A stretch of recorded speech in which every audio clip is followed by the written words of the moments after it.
Hello, Internet, and welcome to episode 14 of the podcast Equips.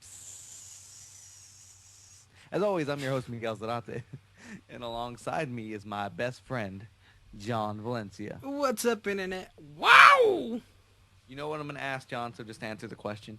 Alright, I'm pretty sure they know too. I've been What the hell have I been playing? Have you been playing any games, John? We do a podcast. Oh, okay, I remember now. I was playing Zero Escape Virtues Last Reward. Very good game. Very interesting story plot that they have going on there. I've never played the one that went before it. I think you did, right? No, I kept trying to look for a hard copy when I had my DS. 9 doors, 9... 9 doors, 9 hours, 9 persons. Yes. So for those who don't know, Virtue's Last Reward, Zero's Escape, whatever you want to call it, is a novel kind of game. It's a novel-based game. Yeah, with puzzles in it, but it's also a visual novel, or not a visual novel. I think it's considered It's just whatever they call them when they're on console. They call them something. There's a specific name for them. I don't know. We'll just call them visual novels. Well, Story novels. I don't know. I don't remember. It's gonna bother me. I'll think of it later. But yeah, how's your experience with that going? I got one ending so far, but I'm freaking still stuck on the dartboard puzzle. Yep. I'm stuck. A lot of those puzzles are stupid ridiculous, and you're going to spend hours on that. Oh, yeah, that reminds me, John, because you were asking me how long I played that game. So I looked on the trophy list. I got the first trophy on August of 2013, and I didn't get the platinum until, like, April of 2014. Well, then you also took, what's it called, like a 3-month break from that game, too, though. I took a lot of breaks from that game simply because I couldn't ever figure out the puzzles. Yeah, I thought sleeping on the dart puzzle was going to help it. No, I'm still clueless on how to get... It's ridiculous. You might just have to cheat. You solved it without using cheats. Yeah, well, I mean, yeah, but I'm pretty sure I just sat there for like hours and just literally, I wrote stuff down. I don't know if you remember that we were roommates at the time. I was like writing stuff down on paper. Yeah, I remember seeing that. I was like, what the hell is this? Like, I'm just writing stuff down on paper and just trying to do it. I think I might have to do that soon with this puzzle, because I'm like, okay, that's going to equal this has to equal this needs to equal this, and I'm just like, what the fuck, that's not right. I really don't ever feel like playing another puzzle game again, but I might. So what have you been playing? Well, obviously you were here for this yesterday. You're at my home. We're playing some Towerfall Ascension. Yes. The new expansion just came out, Dark World something. No, I thought it was just Dark World. Maybe just Dark World, but yeah, I've been playing that a lot. It's the best co-op game the best couch co-op game I've played in a really long time, since Smash Bros. I guess would be the last game to really. It's not co-op though. That's not co-op. Huh? That's not co-op. Smash Bros? Yeah, it's not co-op. Well, you know what I mean. Versus whatever you want to call it. Party game. We'll just leave it at that. Whatever. Party game. Yes. I still say Towerfall Ascension still needs to be esport status. It's so fun. Like we can have so much competition with that. I dominate. I'm just joking. I killed you guys last. We played some more last night. Oh my god. I dominated. Won like 7 matches in a row. Jesus Christ. Easily. See, if I was there, you wouldn't have that 7-win streak. Yeah. That's what I was like. Without John here to hold me back, I can dominate.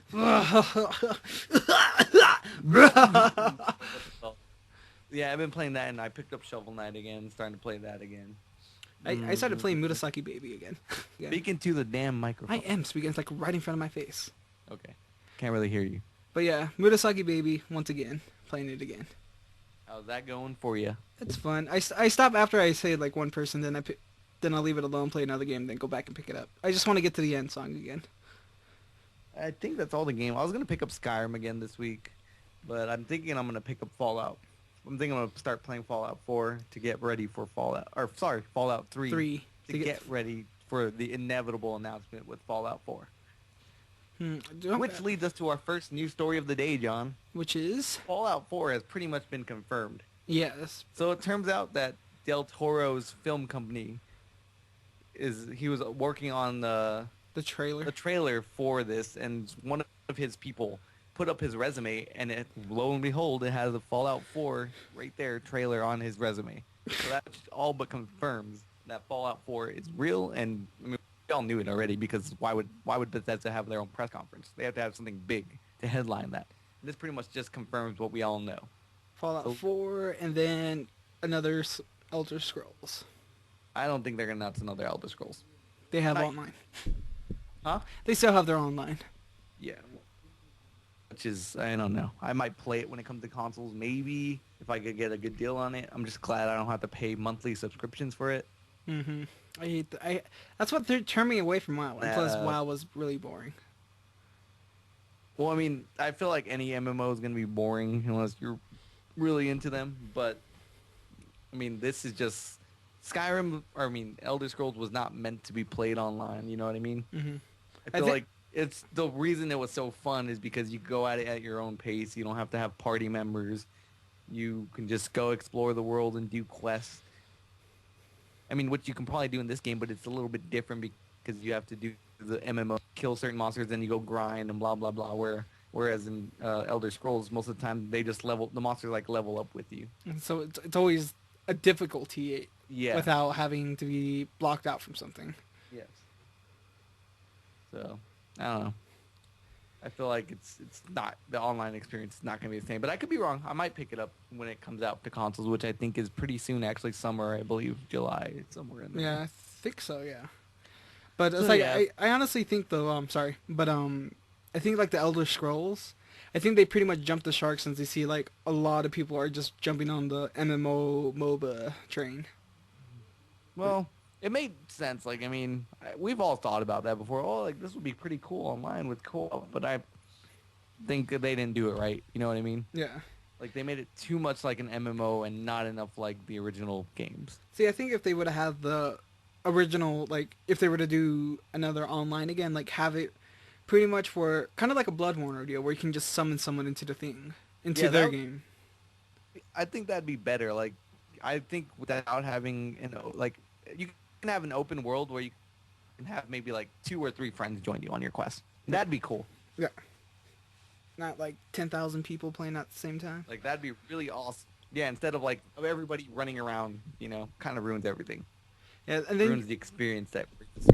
and then I think it also like makes some of the quests 10 times easier. Where, I think it was in Oblivion, where you have to like travel to fucking 5 different towns to get these specific items and deliver them to one person. I mean, it was easy for the whole part of fast travel, but I think it'll be 10 times easier if you have like the friends split up and grab the items and then meet up at the same place. We'll see. I don't know. Maybe. I don't know if I would want too much because I like doing all that stuff. I don't know. I'm weird. I like to go do that and just walk around and like, if I had friends doing it for me, it wouldn't be as fun. It kind of breaks. That's why I'm talking about. It breaks the experience that we're used to, that I want. So I'm super excited for Fallout 4.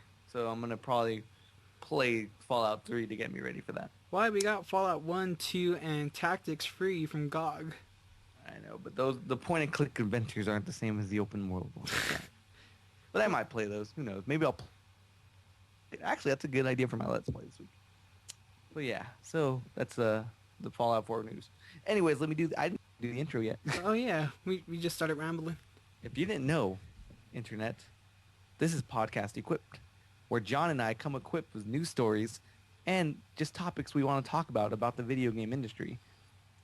And we discuss them for your listening pleasure.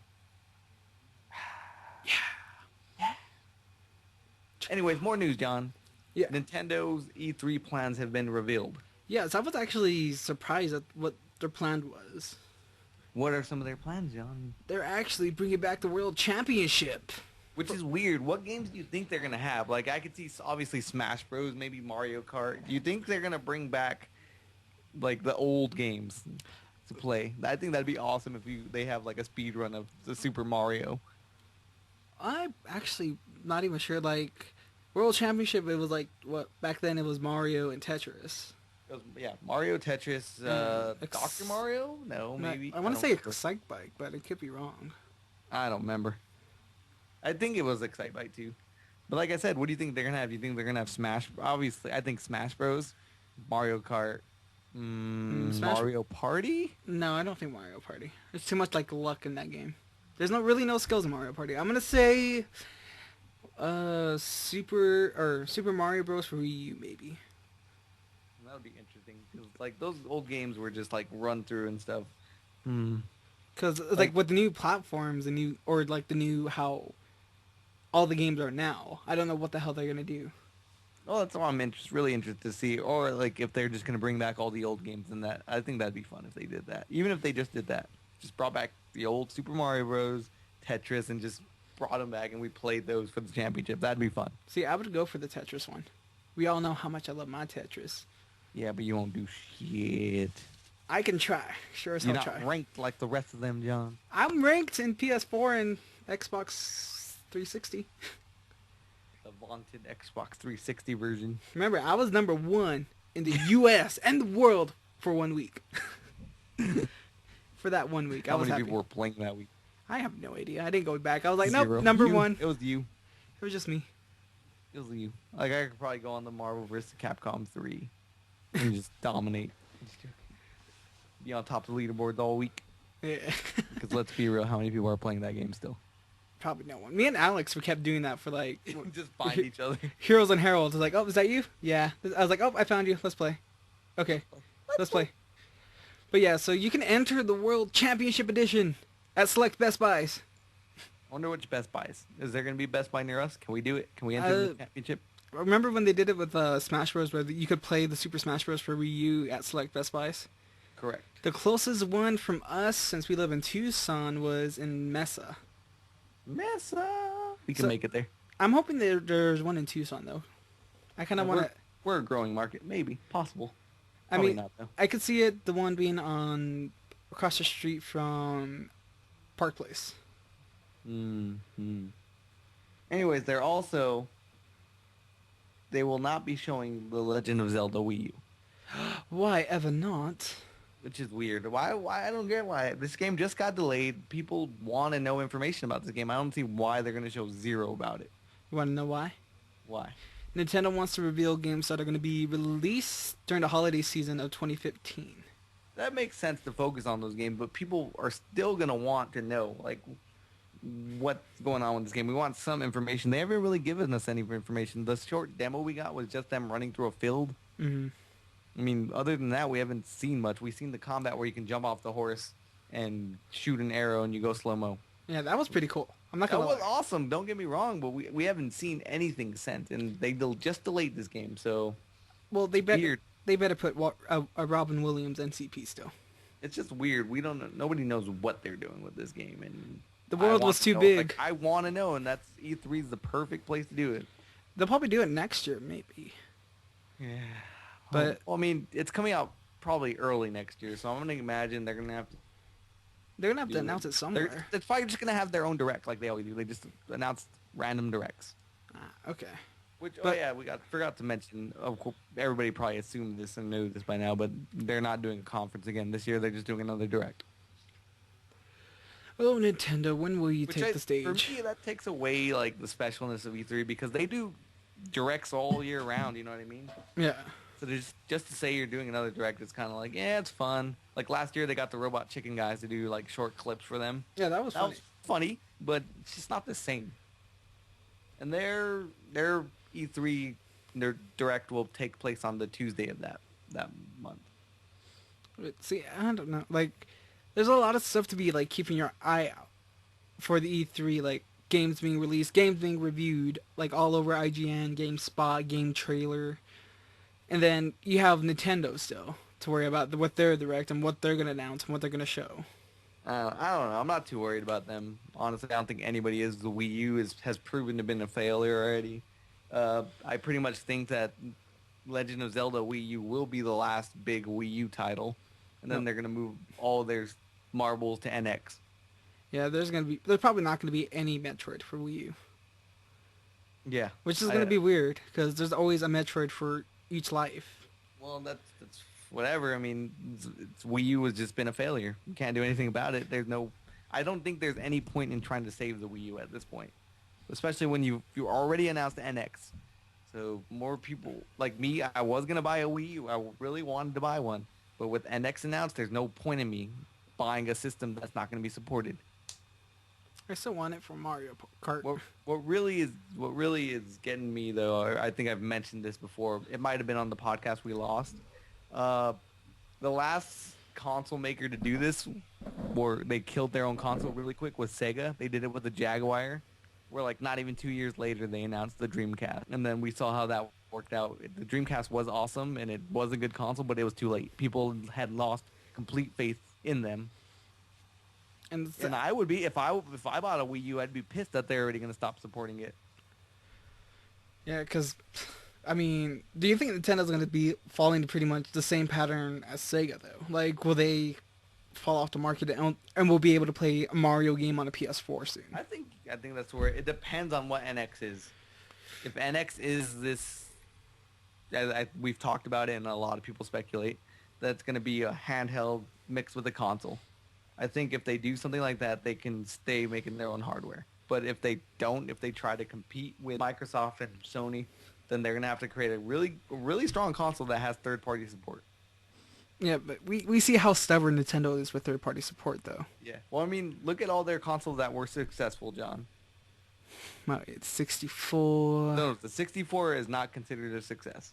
The Nostalgia Factor 64. Yeah, I've already said that. The 64 is totally gloss. A lot of people look on those with glossy eyes and don't see that that system didn't do well at all. It didn't have that many games compared to the PlayStation. But so look true. at the ones: SNES, NES, and GameCube, Yeah. and the Wii. We had a All lot had of shovelware, though. Yeah, but they had third-party support at the very least. Okay. The ones that have failed so far are the Wii U. Virtual Boy. I mean, not Virtual Boy. Yeah.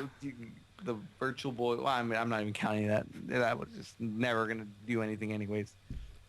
It made your eyesight worse. I'm sorry. The Wii U, the 64, and yeah, the GameCube had support at the beginning, but lost it in the end. So we can probably put the GameCube in there as well. They all were flops because they didn't have third-party support. See, I'm afraid that Nintendo's gonna still take fault. History's gonna repeat itself with Nintendo, with like Sega though. That's what I'm afraid of. We'll see. I'm I don't afraid. think they're exactly the same. They're not apples to. I'm afraid. We'll see. Let's move on, John. All right. Speaking, you brought up Metroid, John. I did bring up Metroid. The creator of the Metroidvania style games, Igarashi, as you know, he was fired from Konami a couple years ago, and he's finally come out the reason saying why he quit Konami. He says like he wanted to make the games fans wanted, and Konami wouldn't let him. And so eventually they handed off control of Castlevania to other people, and they've made some crappy 3D attempts at them since. And so finally he came out and introduced a new game that he wanted to do on Kickstarter called Bloodstain: Ritual of the Night, which is a spiritual successor to Symphony, and it was funded the very first day, Like in an hour, right? like easily. Yep. Let's see. I'm pulling up the number. Ooh, damn. So right now, there's still 29 days to go as of the recording of the podcast right now. And as of right now, there's 24,088 backers. And, number just changed to 89. And the pledge right now was 500,000, but it got 1,893 and $684. Yeah, buddy. And it's So still it looks 29. like- It looks like everybody's gonna get that game they finally wanted. What's good is they have the original composer, which is I think as fans of music, and I know you really dig on video game music. Hell yeah. Comes with the That- soundtrack, I- I'm buying it. That's important to fans that they have the original composer on it and the original creators on it. So I think it's going to be a good game. You can go support that. Bloodstain, Ritual of the Night. You can buy a physical disc for $60 or just buy the digital for $28. It will be on PS4, Xbox One, And PC. I think so. Not on Wii U. Not on Wii U. Not on Wii U. And that goes back to that. That's all I have to say. Goes back to what we were just talking about. Castlevania's known for their Wii U ports, or known for their Nintendo support, but now not. Nope. Anyways, so yes, that's that, John. I just wanted to get that out there. That's pretty cool. I really like that a lot of games are getting kickstarted that people want. Yeah, so like, what is it? Like if somebody wants a Banjo-Kazooie, okay, ukulele. Somebody wants a new Castlevania, this Bloodstain Ritual Tonight. Now, somebody, for the love of God, please do a spiritual successor to Streets of Rage. It'll be Rage in the Streets. Or whatever you want to call it, I don't care. As long as people know it's a Street of Rage fucking inspired game. That if you have a fighting kangaroo and call him fucking, I don't care. Call him Ro. Ro. I want one. You have to get... I'm not going to support it if you don't get Yuzo Koshiro. Do the music. To do the music. Will not support it.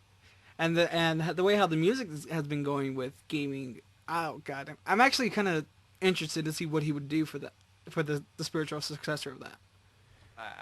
I would love to hear it, but it might never happen, John. Can we get Silent Hills Kickstarter and call it Forgotten Hills still? Yeah, just we need saying. that. We need that. Come on, not Yoshida. Wow. Well, I mean, Suhei Yoshida can go buy. I want him to buy some Konami IP and make them PS4 exclusive. Come on, do it with Silent Hill. Silent Hill was what's it called though? PS1 exclusive. Well, nobody knows it. Nobody knows what it was going to be for. But still, they never even got that far. So yeah, I think that's really cool that Kickstarter is allowing these games to be made. That's pretty damn awesome. Mm-hmm. This is why I like Kickstarter, just for that reason alone. But obviously, there's the drawbacks of, some of these people take the money and never do anything with it. Oh, we got the money. What did you But do that's with it? for another conversation, John. Okay. That's for another conversation. More news. Tom Clancy, The Division. What about it? April 2016. Oh. So this game was revealed, I think, in 2013? And this goes back to, I think they need to stop revealing games so early. Mm-hmm. Like, it's really stupid that they keep showing this game, and eventually people are going to forget about it. Like, I forget about it all the time now. Like, I saw it. It looks awesome. It looks like dystopian New York City. Fighting looks against like others. looks like The Last of Us a little bit. Yeah. Looks fucking awesome. But the only problem is it's an online game, which is not that cool. But who knows? Maybe I'll dig into it. But it looks awesome. I like the story. I like the setting. I like everything about it so far. But I keep forgetting about it because they keep delaying it. This is the second delay already. Pretty soon it's going to be... We're going to just make it... Let the inside jokes happen now. It's going to be a Last Guardian. We're going to call it the Last Guardian effect. Well, no, I don't think it's that bad. I think it will come out next year. But the problem is it's like you're going to keep forgetting about it. Because I keep forgetting about it. It's like, okay, it's in my mind, but... Yeah. It's bad business all around. See, that's why I'm super excited for Fallout 4, because I'm pretty sure that when they announce Fallout 4, I'm pretty sure that game is coming out this year. Like a winter release. At the very least, if it's not winter of this year, it's going to be early 2016. Yeah. Which means, they're doing the opposite of all these games that announce themselves. Like, oh yeah, like you can expect to see a game at E3 this year, but not expect to play it for till 2-3 years down the line. Mm-hmm. It's ridiculous. It's stupid. Like, look at Mirror's Edge. We still have not seen a playable or even gameplay trailer of it yet. Which reminds me, I'm sorry, I forgot to say for the Nintendo, Mario Maker is coming out this year. That's going to be their big fall game, I think, and it's going to be playable in Best Buys. Yeah. Oh yeah, that's right. I forgot about that. I just wanted to mention that because of games coming out this year. Damn. They're probably the game this year. Let's see, what else do we got, John? Oh yeah, this is just a little fun news before we get into the meat of our podcast. There's a Japanese PS4 game made by D3. They are the people who did blah, blah, blah, blah, blah, blah, blah, blah, blah, blah, blah, Disgaea. I was about to say Disgaea. The latest Disgaea game, right? Is it Disgaea or Disgaea? Disgaea. I don't know. Anyway. John, would you like to read the title of this game? Sure. So, the game is called Summer High School. Summertime High School. You already messed up, John. Okay, Summertime High School. A young man's note. How a new exchange student like myself ran into his childhood friend on a school tour. Then for some reason became super popular with the girls for his daily scoops on the school's photography club, even though he only took panty shots. And what he thinks is going as he's going on dates during his summer of island school life. That's a mouthful. Yeah. They got a hit on their hands, John. I think. I honestly think they could have. I thought this was so funny. Like, this is so Japan. If you're a fan of like anime, or if you know anything about the Japanese culture, this is so Japan. Yeah. It's ridiculous. I mean, they could honestly just stop it at summertime high school, but they decided to keep going. Or even, okay, I think they could have stopped that school tour. That's cool. And I've seen long Japanese games titles before like that, but this one's just over the top ridiculous. 65-word title. My God. Yeah, I just thought that was a little fun. So yeah. Anyways, The Witcher 3, John. It's been getting really good Coming out reviews. It's getting massive reviews, but I'm at a crossroads right now Why is that? because I want to buy it. Mm-hmm. And what's holding you back? There's quite a few things, so that's what I want to talk about today, John. Mm-hmm. Is what makes or breaks you buying a game? Like, what are some reasons that'll stop you or make you want to buy a game? And for The Witcher 3, this goes to this. It's a sequel. So there's a lot of sequels that get released these days. I think pretty much every big game that gets released, AAA wise, is a sequel because these games are really expensive to make these days, and publishers want to go with big IPs that they know are guaranteed things. That's why they don't take chances with new IPs these days. And so this is a big AAA game that is a sequel. And so I want to delve into this, but I don't know if I can. You know what I mean? Like, I don't know if I'm going to get the characters, the story, and all this. I know it's a big open world that I really want to get into because I haven't played an open world game in a while. But can I? And that can break my buying experience for me if I can't. Yeah. Or make me regret buying it, which I don't want to have buyer's remorse. For just getting the game. Yeah. Like, I see where you're getting at with it being a sequel. Like, you don't know if they're going to make references to the past games or someone from another game Yeah, is going to pop up. Yeah. And you'd be Exactly. like, who the fuck are you? So yeah, that's our topic of the week, John. What can make or break you wanting to buy a game? Ooh, what For can... me, that's one of them that comes up. It's like I said, every game is a sequel. So like, even if I want to get into like say Batman Arkham Knight, You can't because you need to play, like... I need to play Arkham City and Arkham Asylum, which I want to, but I'm like kind of way past that where I'm playing a bunch of games right now and I just don't have the time to go back and play these old games. Yeah. That's another thing, too, is, like, if it's a sequel, it's time consuming. Your time gets consumed But trying then to you go gotta- back and play those ones. Yeah, so then you got to do more than that. Or is this going to be like its own game, but I think they're all connected. Who knows? I could be wrong. Like, that's what put me away from playing the Mass Effect series. Like, I don't want to spend, like, 100 hours on the first game, then wait 2 months, and then play 2, and then probably not even make it all the way through, just get to 3. And by the time I get to 3, I'm just going to be burned out of the series. Yeah, that's just one thing that's holding me back from buying games. I think I'm going to go for this game because it looks like it's going to be fun. It's reviewing very well, which also I kind of goes into my thought process, but not too much. I personally don't bank too much on reviews myself because I know a lot of the games I like don't review well. Like, I've had plenty of games that I like be like, oh, it's just a 6.5. But I'm like, I had a fucking amazing time with that game. Something like Counter Spy. What did that Like- get? Like, I have fun with that game. I don't know why. It's like a little side-scrolling kind of Metroidvania. Not really, but like you side-scroll, you go around, then when you shoot, it goes into this 3D mode, and you start shooting like that. But it didn't review very well, and a lot of people hate on it, just because it wasn't that big of a game or whatever. But I liked it a lot, and so that's why I was like, when I read that review, I'm like, I disagree with most of these points. If I had just gone on the review to buy it, then it wouldn't have worked for me. See, with me is like I try to stay away from the reviews because it's like, I think for me the reviews kind of like play the factor in it. For me, like at a game that it's like I kind of want to play, but then I'm like I see the reviews like, And it may put a negative thought in your mind, right? yeah, and then I think what also plays like the effect too is gossip from other players or friends.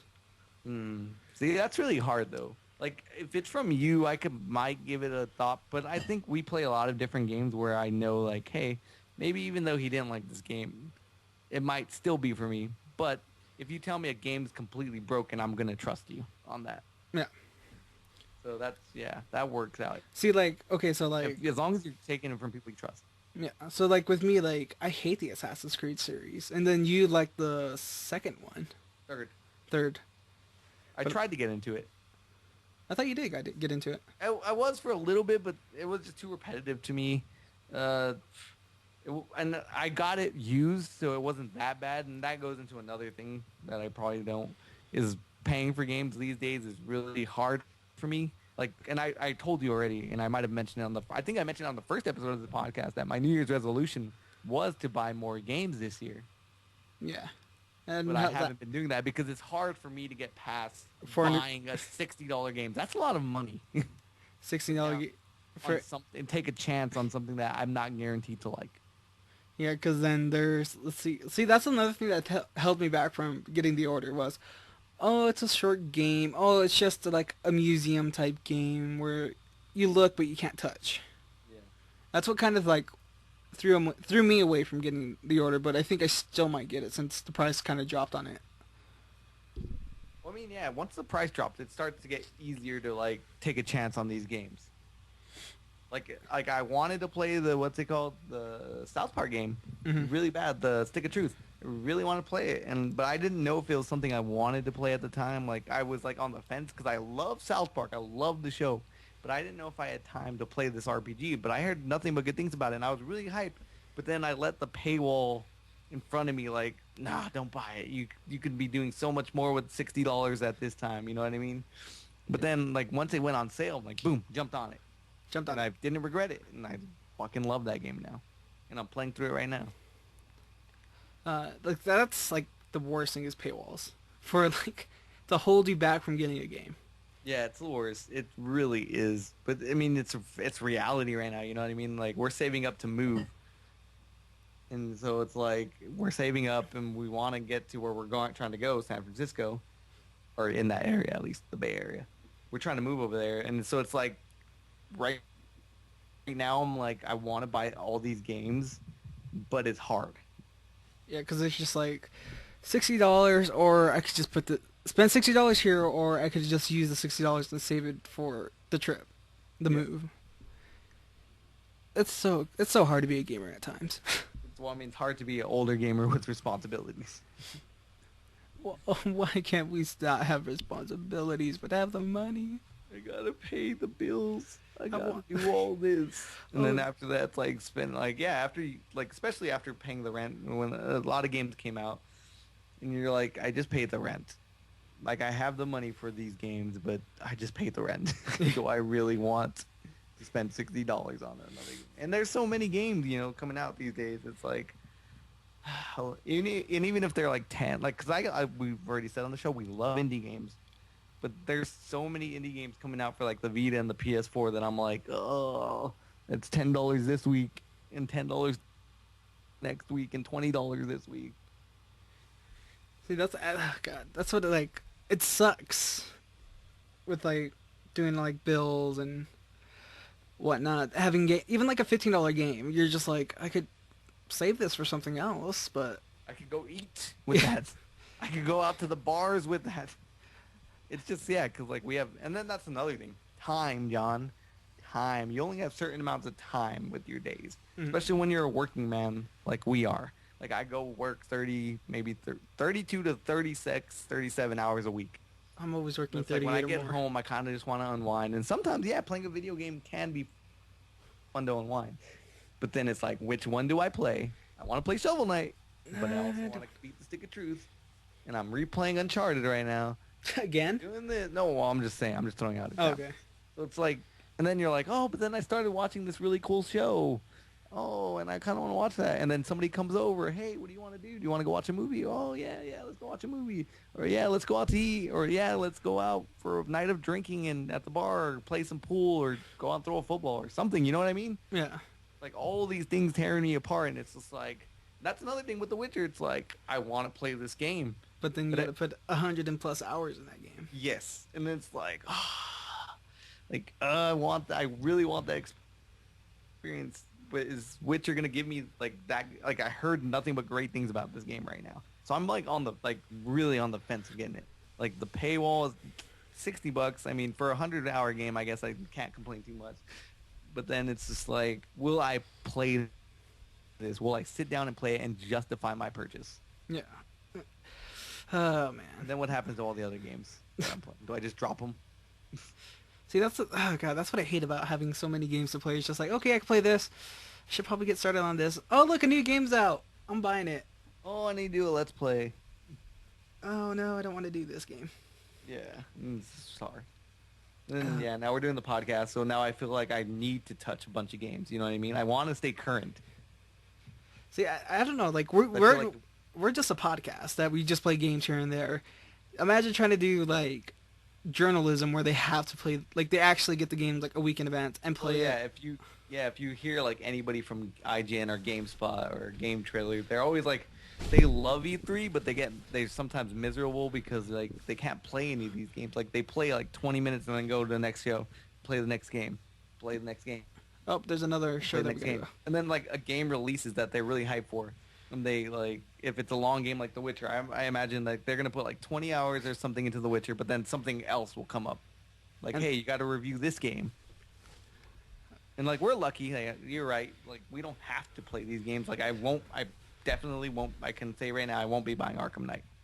Yeah, I won't. I am not in the lore. I'm like don't feel like going back and playing Arkham City and Arkham Asylum, even though I own both of them through PS Plus. It's just like I don't want to do that. It's not something I'm interested in doing right now. So sorry. But they're fun games. So I feel like I brought up most of the reasons so far. So what are some of the reasons that you like will make you think twice about buying a game? I don't know. Like the one for making me like get a game is soundtrack composers. Like that is important. my favorite one, due to the Silent Hill franchise, and then I seen how he can like branch out from like the creepy environment was Akira Yakamoka, because he's also doing a remix for the Persona Dancing All Night as well, and then he did contribute for Murasaki Baby as well. Yeah. Oh, like Persona, like that has a great soundtrack. And then, But I don't think I would have. For me personally, like I love music. You know, I'm a huge music fan just as much as you are. But I don't think I would have been like looking for video game music and heard the Persona soundtrack and was like, oh, I need to play this game because I don't. To me, it doesn't connect that way. no, but like I said, it's like it really for me like if I know like like the music composer behind the game, like I go like for me like I follow whatever game Akira Yakamoka like I guess that's true. goes through. Then I was like, okay, I know what his art style is. I know what it's gonna be. I know what I'm gonna expect from it. Kind of. I'm gonna see how he does it for this game. Like for me, it's like an adventure to see how he does his soundtrack for the game. How he's gonna help complement the game. I guess that's true because I like for the most part I don't really have like a favorite composer of video games. But then I thought about it. I'm like, oh shit, wait, I'm forgetting one big thing, John. Nobuo Uematsu. Oh, I forgot about him. Any game that he's involved in, I probably will, like, at least put some thought into, like, looking into it. You know what I mean? If I'm like, Nobuo Uematsu's doing the music for that game, and I'll be like, okay, I need to go look what that game is. Because I may be interested in it, because I know he does great work, and it's probably something that he's going to be involved in is going to have a great story told with it. Because that's what his music, stories through his music. Like you can get the emotion. Like Exactly. you don't even have to like you know what's going on. You don't even have to play the game. You don't have to like look at cinematics. Just listen to music and be like, okay, this is this. Oh god, this sounds kind of messed up. But that's only like I think that's only a select few of video game composers can do that. Yeah. Like not every one of them is like that great and create that like such memorable tracks where you can just hear a note and you're like, you know what scene you're talking about in Final Fantasy VII or whatever. Mm-hmm. So for me, yeah, that's one. What else for you, John? What else? For this is like gonna be like I'm throwing this one for the indies is the art style. Yep. For art style, like sometimes there's like a game I'm looking at it like 8-bit style. It's like okay, cool, this looks good, but not really what I kind of like. I kind of don't want to play just how like the art looks. Like Hotline Miami, like I was really interested in that game, just because it's like 8-bit over the bird eye Over the top. view, Yep. and then same thing with Ollie Ollie. And then you got a game like Murasaki Baby, where it kind of has it's a cute innocent game, but Oh it yeah. has it also has like Mudas- a creep factor behind it as well. Murasaki's art style is what sold me on the game in the first place.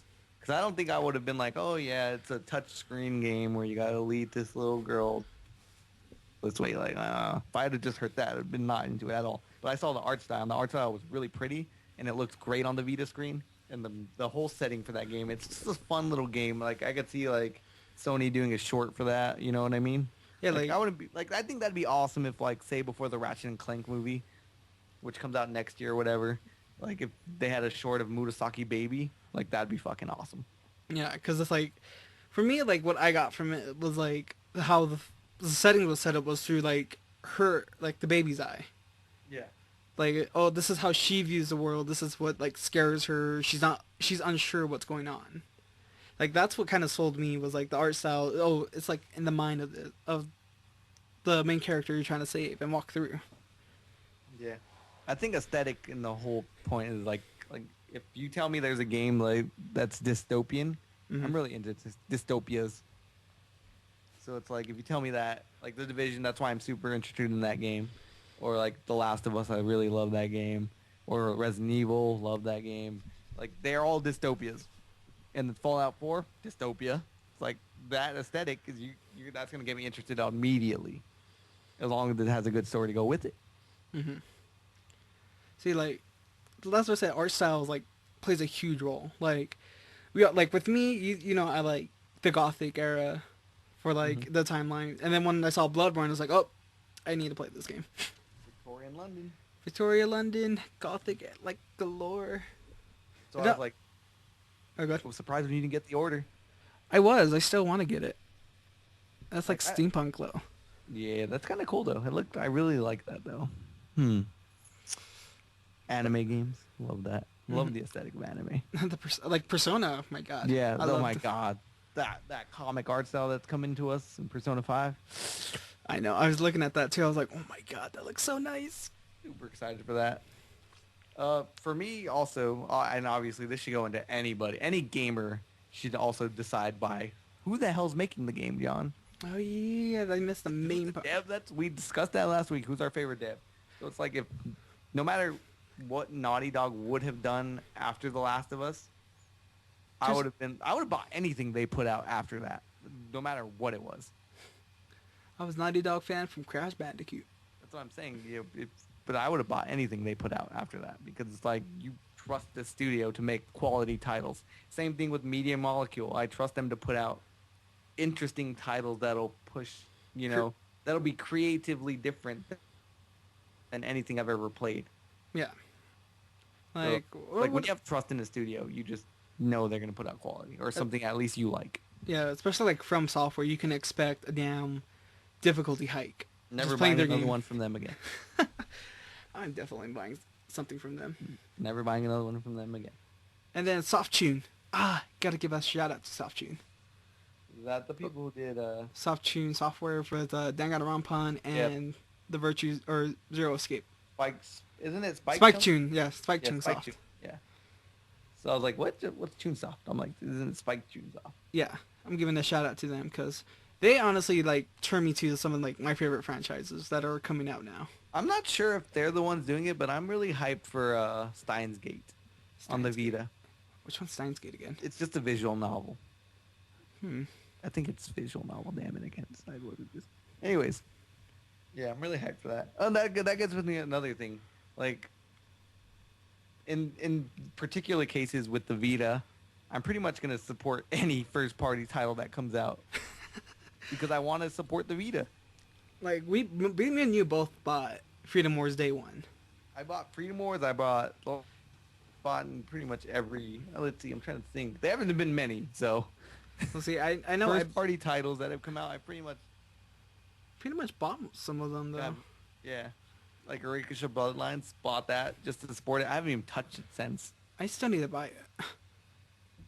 I like haven't touched it since, but just because it was a Vita game, I was like, I need to support this Like, because you vote with your wallet. I mean, if they're gonna see that you're buying first party games, they're gonna hopefully put first party games in.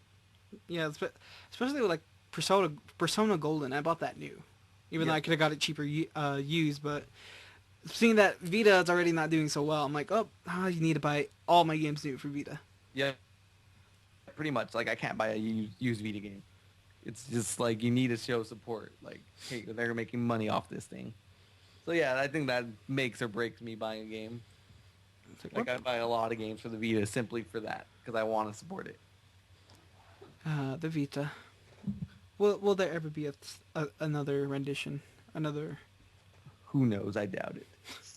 What do you think? Anything else you would like to add, John? I'm trying to think like things that would. Oh, I think like one thing that would break me away from getting a game, since I said the things that were gonna make me get a game.